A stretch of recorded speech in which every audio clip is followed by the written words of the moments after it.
we can get back into it. I was talking about the meeting with Garrick and oh yeah, I was talking. Okay, I know where I was at. I was talking about Garrick's and Danielle's reaction to her poverty situation, or at least the poverty in the city. Okay, I don't know exactly what Roberta's financial situation is. So I felt like with Roberta, she's kind of thinking, oh, that's why she needed this money. So, okay, I think she secretly does not want Roberta to come with them, but she's acting like she does for whatever reason. Now, it's time to meet her mother. And, first of all, she comes in, girlfriend, she looks like she's in her 70s or something like that, right? And she was like, you're going to get all this boobage and cleavage and freckles and all of that stuff. There was no like, okay, well, let me just cover a little bit. It's, these are the cultural differences, right? And in New York, you would see that in certain communities, different neighborhoods. You see like the old ladies walking around and honey, you couldn't tell them anything. Hair all pinned up, still, working that cleavage and stuff like that. I'm like, damn, what age you gonna put that away? But I don't know. It's just, whatever. So, so they're talking with her mother, and she's expressing that, she's not very happy with the idea of losing her daughter basically to another country. She's not into this whole polygamy situation. And she says, she goes, I'm going to have to take some tranquilizers. I said, oh, not the tranquilizers. And she just wants him to treat her well and everything like that. I mean, she's concerned with her daughter being so far away from home, and you know, she's afraid of maltreatment, right? She can't protect her daughter. She doesn't speak the language. She's not connected, I'm assuming, to the United States in that kind of way.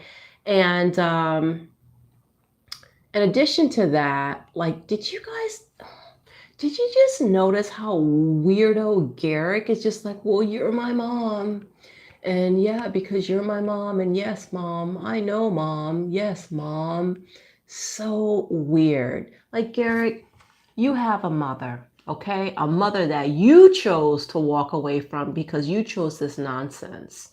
All right. You have a parent, all right? I can understand calling, your mother-in-law mom in certain situations, but she's not feeling him like that. Come on, let's be for real. You don't even speak her language. You haven't even gotten enough interest. You have not even acquired, I should say, enough interest in finding out about their culture to the point that you don't know. Everybody knows that there is massive poverty in Brazil. Everybody knows that. Whatever. I guess the internet is only good for finding, anyway, I was gonna say brides and a different kind of bride, but I'll leave that alone. Anyway, so Roberta's saying, basically like, because remember Danielle was like, oh, I'm really afraid that she's not gonna come back with us. Oh, hey Nikki, thanks for coming back. Yeah, this stupid internet, sometimes it goes in and out. I don't know what is going on. But let me read your comment again. What did it say? Garrett is ridiculous. He's constantly crying, and the fact that he hasn't researched the culture is such a, I mean, how do you like, I don't understand it. I just don't understand it. You marry, you have divorced your wife of how many years? They're in the double digits somewhere. It's not 20 years, but they've been together a long time.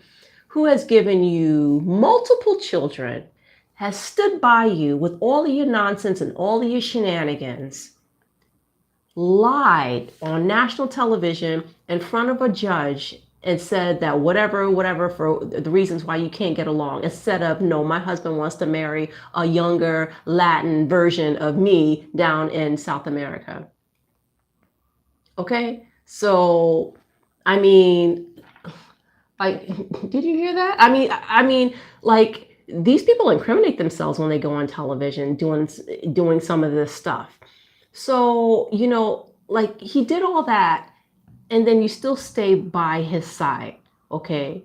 You go and try and find another woman that you would think would be the complete opposite of what he would be into. in order to stir up trouble and all of this stuff. I mean, I'm not putting all of this on Danielle, because at the end of the day, this is Garrick. But sometimes, like, when people get dealt bad situations, they can become part of the poison in some kind of way. If you guys watched, so it should be up. If you have DVR, if you have cable, and then you have DVR as a part of it. If you guys remember The Flowers in the Attic, which was a really great, sultry novel back in the 80s, VC Andrews, she wrote the best books, the best. And they made all these movies out of it, and all these prequels and sequels and stuff like that. Well, Lifetime Movie had just done another one like that.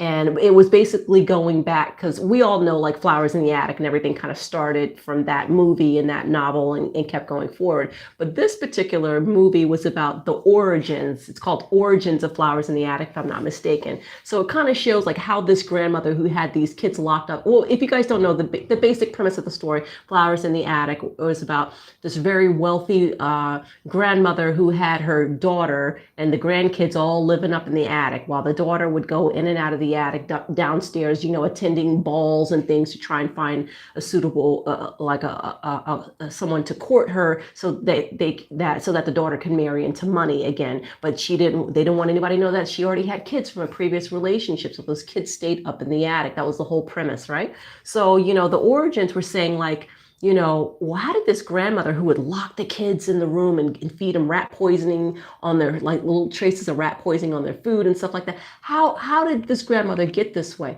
And it's like, well, if you watch that other movie, it kind of shows you all this dysfunction that she dealt with. And then she started off all innocent, and then eventually became evil. So it's kind of like the same thing. Some people are, while they're still victims, things can kind of twist. But Danielle she's a case study. Let me tell you. I mean, the American Association of, like, Psychology or something really could learn something from this woman, because, like, the way her brain works is so odd to me. It's just so odd. And the tears, and how you can't tell what's real. And sometimes she seems like she's genuinely upset that, this woman doesn't want to have a closer relationship with her, but then, she secretly doesn't like it. It's a lot of manipulation that goes on. But some people will do that, and they will adapt to that situation and become their own flower in the attic, in some sense, basically to kind of, as a means of survival. They don't want to leave their situation. They don't want to start over. They've given their best years, their fertile years, their skinny years to one particular partner, and they're just too afraid to uproot it, whatever. And part of it is this sort of, it's cultish. Right. So, that's the one thing that kind of, when you think about the Davises, like, okay, it's like all these ceremonies, right? Like, they're on the scenes, he's getting ready for next week, and, like, they're doing his makeup, and they're getting him ready to propose, like, to propose, like, what's all this ceremony and all of this, he says, because he said in one of the scenes that, I don't know how this is going to be if she comes, if she's becomes part of the Davis family. So you don't marry these women. You don't, listen, I'm not religious. You guys know this is not a religious channel, but I do believe some things are just go across the board for both religious and non-religious people. Not everyone, okay? But a lot of people do believe that, in a hetero marriage, that a guy is there to protect his family and is there to support his family. He does none of those things. He doesn't protect. He doesn't provide. He doesn't do anything. He does nothing. So the Davis family. So why would it be don't you mean the April family? Because it looks like she's the one holding down everything in that household, or her and Jen, or at least maybe right now just her. So how does it become the Davis family? Why does your name get to take center stage? Why do you get to name this clan when you do nothing? You don't protect or provide. Let's see. Oh, listening from the beginning again, and glad everything is okay. Good, Samad. Thank you for joining me. Thank you for coming back. I was like, oh, I got to do this really fast out, because I knew I had my listeners, and I don't want to lose you two. So, well, you two. I mean, maybe there's other people listening, but you two are in the chat. So, I feel like I'm really having a conversation here. I don't want to lose my listeners. So, thank you so much for rejoining me. I appreciate that. But yeah, just basically, I just, it's just, why would his name, the Davis family, be the name of this sort of little, stable that he has? Well, that's because it's a cult like thing, right? It's like he's the center, he's the god, and everyone is to come in and to worship and do everything and make all the sacrifices to him. He's like the deity. I mean, it's just, I'm sure there's got to be classes at, like, I don't know, UC Davis or something about people like this. They are just really amazing. And then to have the audacity to go on national television and to show everyone, because I mean, there's got to be other people that are going to get on the Google and be looking to trying to find out if he's ever applied for, welfare or any kind of any kind of assistance that you can possibly get. I mean, we'll find out, but I'm sure things will come out, because look, I mean, listen, did you guys watch it last year? Oof. I was not a reviewer at that point, but I was watching Seeking Sister Wives, and my buddy Burgundy Blue was doing the really in-depth reporting on it last year. And that's, when you had the Dimitri Snowden and all that, and these child or charges that were filed by Crystalline for, abuse of a particular nature, so I mean, is this going to wind up being where we're going to find all the stuff that comes up? That's what I'm curious about, because I just don't understand how this is all going to be sustainable with her income. I mean, yeah, she's college educated and she seems intelligent in some departments anyway.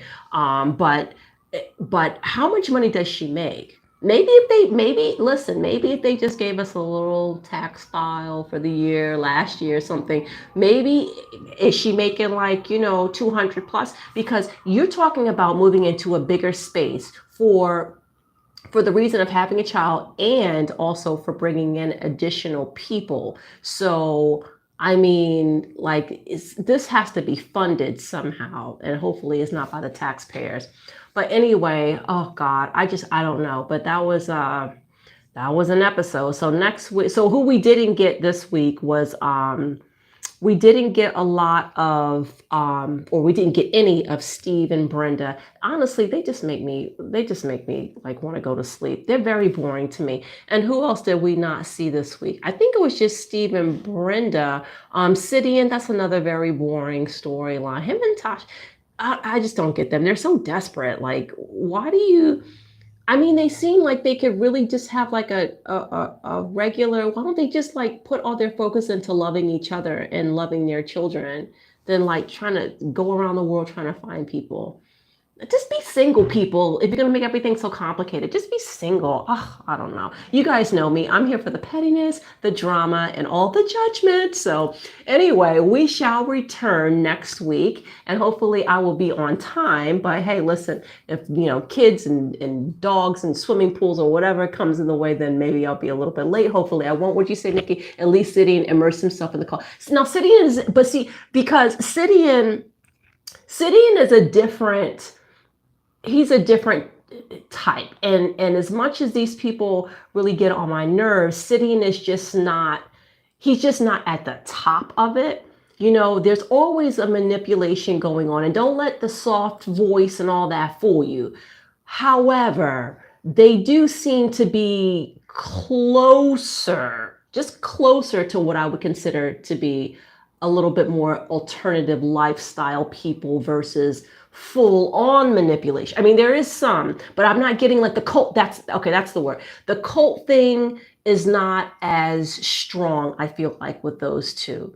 But I mean, at the end of the day, listen, I mean, I don't know. I don't know, because the thing that to me that makes all of this crazy is the power imbalance. And I've said it before, I'll say it again. Just because it's not for me doesn't mean that, it's not why I don't like something.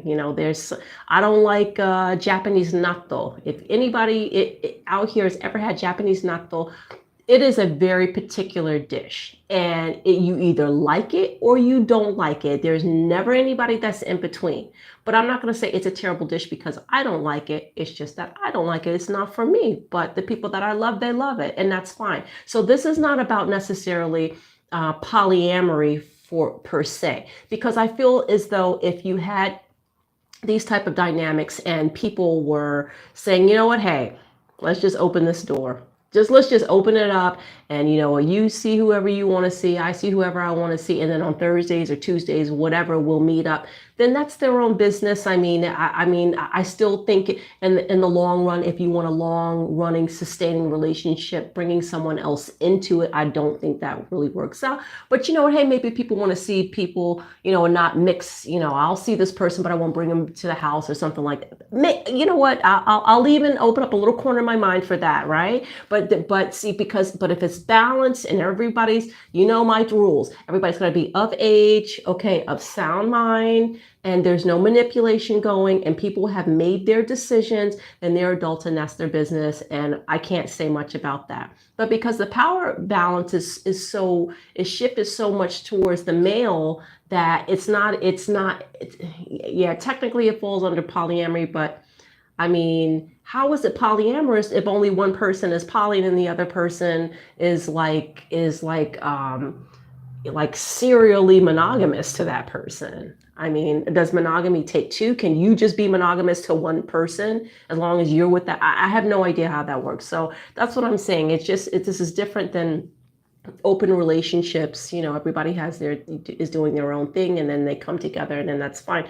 This is it just is very upsetting. But anyway, I come here to drag them across the street every week, same time, same place. Maybe a little fluctuation on the time. But anyway, I really appreciate you guys tuning in and joining me. I love when you guys interact with me. I love when you leave comments, and it's really great. And you know what? And it's okay, because we all come from different places, different perspectives, and we have different opinions, and it's okay to have different opinions. This is not a channel where, if you're not like in the cult of CT, then you be on my page. It's nothing like that at all. Let's be open-minded and learn something about one another, as well as, thank you so much, Nikki. You take care. I want to say about Sidian really quick before I let you guys go, about Sidian, at least Sidian kind of taking time. But Sidian, as you can see with all of his 1,700 bracelets he has on his wrist, Sidian is into alternative culture, or alternative lifestyle, I should say. So he strikes me as someone who would at least try to learn a little bit, right? Versus the rest of them are just completely horrendous human beings. As far as I'm concerned, I don't care, and I'm standing by that. So anyway, you guys, please, if you enjoyed the video, please give it a thumbs up. Please share it with one of your friends, because you know what? Sometimes you need some buddies to join in on the madness. We are our own little group over here. There's not a lot of people that, I don't know, maybe watch the show and talk about it at the same time. So stay tuned, make sure you're subscribed, and that's it. Take care, stay safe, and Chipisa Lacho.